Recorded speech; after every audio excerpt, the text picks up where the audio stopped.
Hello. So it's, what is it? It's Thursday afternoon, so you'll get this tomorrow morning. The blog today is a little bit different. I've had a lot of visitors in town. I wrote about it last week. I mean, we're three sets of friends from, different parts of the country and the world, actually. And there's going to be more people coming. I mean, I've just noticed in the streets so many more foreign languages I'm hearing. So on the off chance that more of you will be coming to New York, and people are always asking me, where should I go, or like restaurants, or all this kind of stuff. So I did my best 7-day itinerary.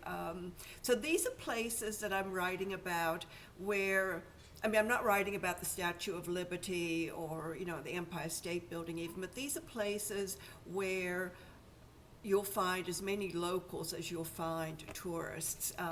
So it was really fun doing it. And again, I've included some of my favorite restaurants in whatever those sort of neighborhoods are, galleries, just things in general that are fabulous about the city. I also wanted a caveat. I've talked a little bit about crime in the last few months. But the thing about New York, and I think it probably applies everywhere, you have to be super aware of your surroundings. And it drives me insane when I see people just not paying attention. Like this week, I was going uptown on the subway, and I caught the subway down here. And there was this sort of group of maybe 6 or 7 young people. I think they looked like they were here maybe for spring break or something. And one of them had this giant backpack on. And first of all, they were standing at the very edge of the platform, which, any idiot knows you do not do that in New York City. But they were there taking photos, on the edge. Then this one girl had this giant backpack, and she's standing in the subway, and she's sort of swinging around, just totally oblivious to the fact that she's going to hit someone. And the way things are now, you could hit someone with your backpack, and I must say, in a way, she would deserve to get knocked out because she was just so oblivious. But you do that, and this one guy was staring at her as her backpack's like waving in his face. So just be aware of your surroundings. Everyone's on edge. And you'll be fine, but you have to be careful. And then also you see all these people on their phones, and they're walking in neighborhoods where you shouldn't just be looking at your phone. You're looking for someone just to knock you out and grab your phone. Don't do that. Anyway, so that's that.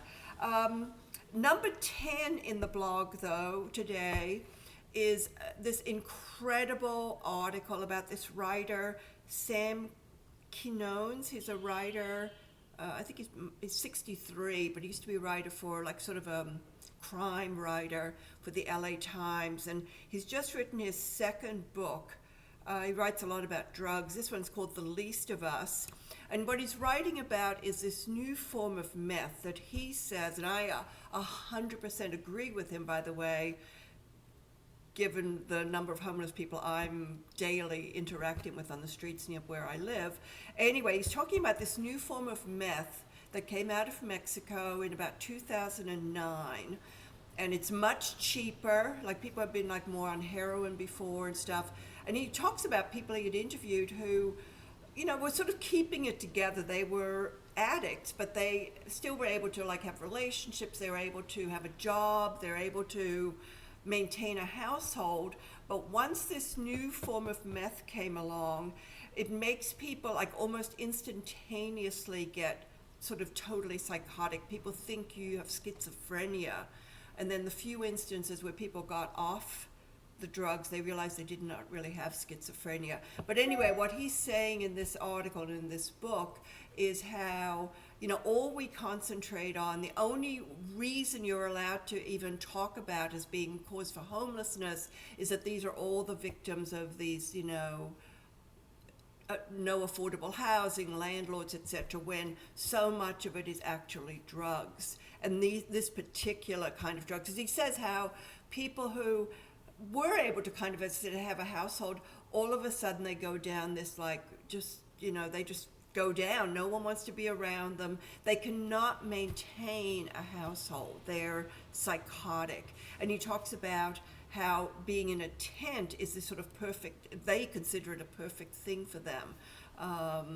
So it's like meth colonies are springing up in these tents. And he actually also did research on how in all these different places around, like Rust Belt cities and so forth, where where, affordable housing is not an issue, the same things are happening. I mean, I see it, because I follow all these cities, Boise, Bozeman, all these like places have got homeless problems. I think, as I said, from my personal experience around here, I would say he's definitely onto something. So please read. I excerpted some things for you to read, but to read the whole article, I think is well worth your while, just to get a different understanding of what's going on. Next week, I'm going to be in Austin, so I'm thinking if I have the time, I'm hoping to do a post from Austin.